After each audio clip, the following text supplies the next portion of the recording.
In the beginning, a game company called Wisdom Tree began producing unlicensed games for the NES. Wisdom Tree said, "Let there be and there was Yeah, you know what I'm talking about. Bible games. Like Bible Buffet, where you're blown off a snowman's head, which has nothing to do with the Bible. Super Noah's Ark 3D, where you're slingshot and off animals. Sunday Fun Day, where you're killing random people on your way to church. And all those ridiculous CDI games. Yippee! Yippee! Whoops! Yippee! I've already talked about these games in my previous Bible Games episodes, so what's the point of going on anymore? Because part 3 is never as good. But, you know, there's a few more Bible games left, so I might as well finish what I started. I mentioned before that there's a Game Boy game called the King James Bible. Since then, I've actually gotten the game in my possession, so I might as well try it out. I gotta admit, I thought this game would be nothing more than just reading the Bible on a Game Boy, but there actually are a couple games involved. The first one is a stupid memory game. All you do is match the words. The other one is just like playing hangman with sheep. You have to guess the hidden word by choosing all the correct letters. If you choose a wrong letter, one of the sheep will hop the fence. If they all get over the fence, you lose. Like right now, I'm really stumped. Damn you sheep. Alright, what's the word? Goodliest? Who the uses a word like that? Blessedness? Of course, they're all ancient words that nobody says anymore in common speech. Well, that's all there is to that. I marvel at this game's shitliness. Of course, you can read the Bible, basically if you want to use your Game Boy as an old-fashioned ebook reader. I wonder how many batteries you'd need to go through the whole thing. The other thing you can do is search for words in the Bible. For example, we could search, I don't know, how about the word ass? Okay, I had no idea there'd be this many results.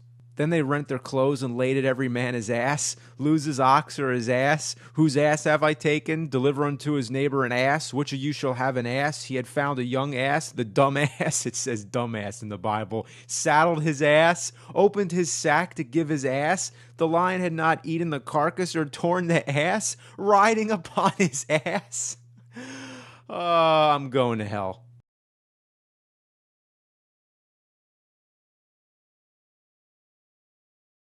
Next game, we have something kind of special. It's an unlicensed NES game called 6-in-1. That's pretty much the title. How creative. Unofficially, it's known as Cauldron 6-in-1 because the company who made it, Cauldron, went out of business before they sold off all their games. Hot selling. Yeah, right. Well, another company called Myriad bought their inventory, slapped their own sticker on the front, and started selling them again. For this reason, the Myriad version is even more rare. Its price in auctions is usually much higher than the Cauldron version, even though technically they are both the same exact game. Myriad didn't make any programming changes whatsoever. Even the title screen still says Cauldron on it. That sticker on the front, let me tell you, that is one expensive sticker. With that bit of trivia, you're probably wondering, what does this have to do with the Bible? Well, there's 6 games on it. All of them suck major and they definitely went for quantity over quality, much like Action 52, although it's not that bad. Honestly, the games aren't horrible, they're just mediocre copycats of other games. Cosmos Cop is a ripoff of Space Harrier, Balloon Monster is a ripoff of Buster Brothers, Porter is a ripoff of Sakuban, Bookymon is a ripoff of Make Tracks, also known as Crush Roller. Magic Carpet 1001 is sadly the most original of all of them. But there is one Bible game on it, Adam and Eve. It's a 2-player co-op game where you fly around on balloons and try to land on top of cute little worms. Out of all the games on this cartridge, this is probably the most original. They sure put a new twist on the story. Instead of Adam and Eve being a man and a woman, they're now asexual twins. Take your guess which is which, the one with green hair or the one with red skin.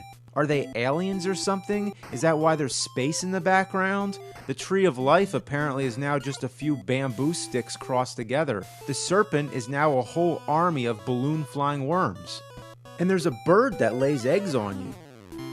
What kind of bird lays eggs while it's flying? That's like a human mother running a marathon and just dropping out a baby. The only other thought is that it's an egg-shaped piece of but it's from a bird, so it would usually be white, which would be the color of an egg, but instead, it's brown like I don't know what I'm talking about. I myself wouldn't know how to make a game based on Adam and Eve, but I'd never think to make the forbidden fruit actually count as points. What were they thinking when they came up with this? I guess they were just trying to be really original. Well, nope. Actually, it's a complete ripoff of Balloon Fight. And if you really want to go back further, Balloon Fight was very similar in gameplay style to Joust, just with balloons instead of, well, ostriches. So basically, the game has nothing to do with the Bible. So why am I even bothering to include it as part of Bible games? Well, here's a better question. Why the did they call it Adam and Eve? Well, that's the last of the Bible games on the Nintendo consoles. It sure was a sacrilegious stain on the NES library, but it wasn't enough for Wisdom Tree, no. They had to put out their games on the Sega Genesis console as well.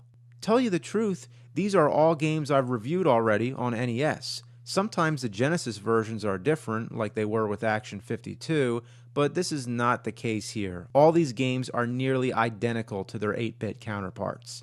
Spiritual Warfare is pretty much the same. You know, that Legend of Zelda clone where drug dealers are shooting lasers at you from alleyways.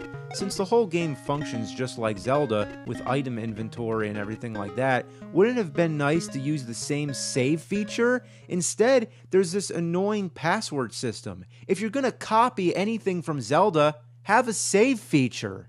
And that was on NES, so you'd think with a more advanced console, they'd be able to do that again. Then there's Exodus and Joshua, which were both the same two games anyway, which were both adapted from a game called Crystal Mines. Not much to reiterate here, just going around blasting giant cheese puffs. Then there's Bible Adventures, which again is the same as the NES version, just with slightly different graphics. Gotta love that classic Baby Moses game. The best part's drowning your own baby and then killing yourself. Isn't that nice? Then, of course, there's David and Goliath, which might as well be called David and the sheep, because that's all you do is carry sheep from one place to the next. Man, who the hell is able to pick up 3 sheep and climb a tree? And this may seem like a minor complaint, but when you pause the game, the music keeps going. I hate games that do that. What if you get a phone call or something? You want it to go quiet. This game is extremely frustrating in its bad control. There's a part where you have to climb up a mountain, but no matter how hard you try, you keep slipping off the platforms. Alright, here we go. You'd think these are doors, right? Well, guess what? You can't go in. They're just for decoration. So maybe they're miniature monoliths from 2001. When you do manage to get to the top, there's nowhere left to go. You have to take a guess and jump at thin air. See, there's another platform you're supposed to reach, but you never know otherwise. It's literally a leap of faith. The other game on the cartridge is Noah's Ark. This is the one where you painstakingly have to pick up every animal on the screen and carry them to the Ark.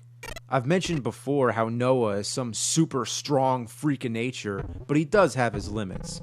He can jump while carrying almost any animal, but an ox, nope, that's too much. Every animal has their own specific rules, and it makes no sense. The most annoying is the snakes.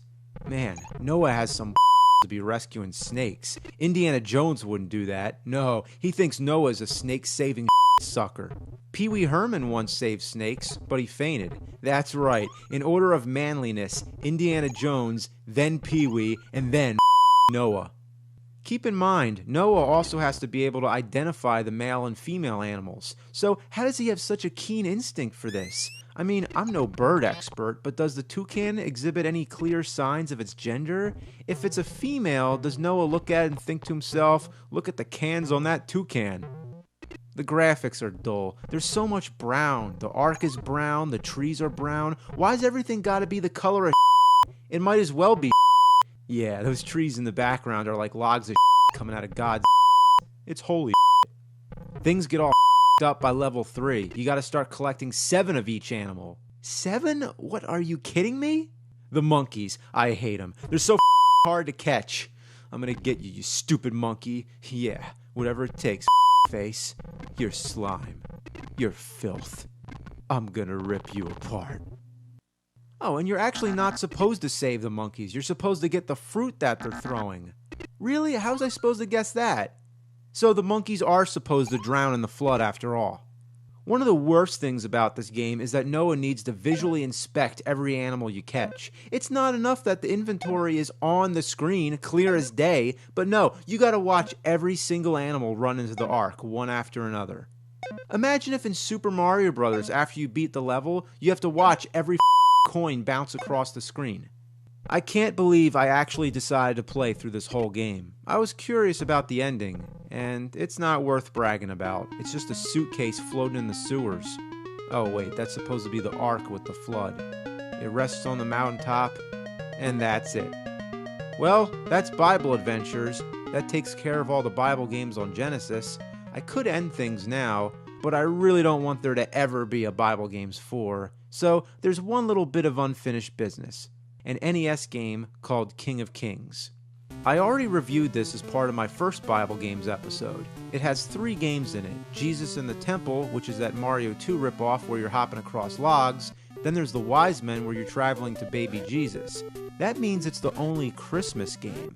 Isn't that the whole reason I did this in December? Why did I do all these other Bible games? I guess when it comes to bad games, I go above and beyond. But the one game I slacked on was Flight to Egypt. All I said was, it's bad. But let me tell you, it's not just bad, it's horrendous. Every pixel in this game is a sin. First of all, I don't get the title. Flight to Egypt? You're not flying, you're riding on a donkey, or an ass if you prefer. What airline is this? Ass Express? And yes, I know the word flight doesn't necessarily mean aviation, but hey, it's a joke. Your only attack is this embarrassing, dinky little kick which can't harm anything unless it's right up in your or I should say your ass's not your that's sitting upon the ass.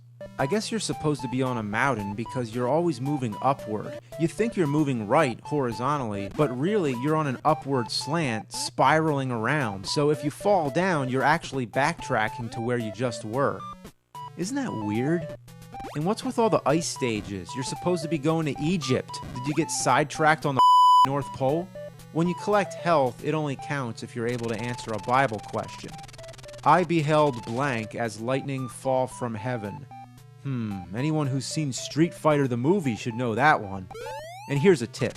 Anytime it's a true or false question, if it has anything to do with killing, then it's always true. There's not much else to say about this heap. I might as well just leave it at, it's bad. But the truth is, it's even worse. At least we could check out the ending. They arrive safely in Egypt, and an angel visits Joseph.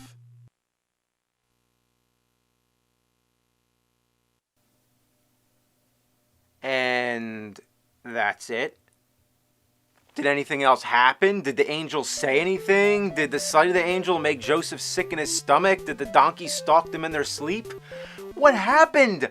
I assumed that I pressed a button by mistake and actually canceled out the rest of the ending. But no, I've actually beaten the game multiple times just to try and solve this mystery, and the same thing happens. It just stays on this screen until you press something, and then it returns you to the main menu.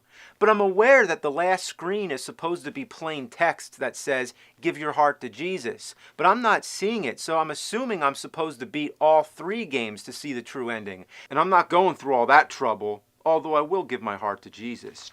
Oh, Jesus!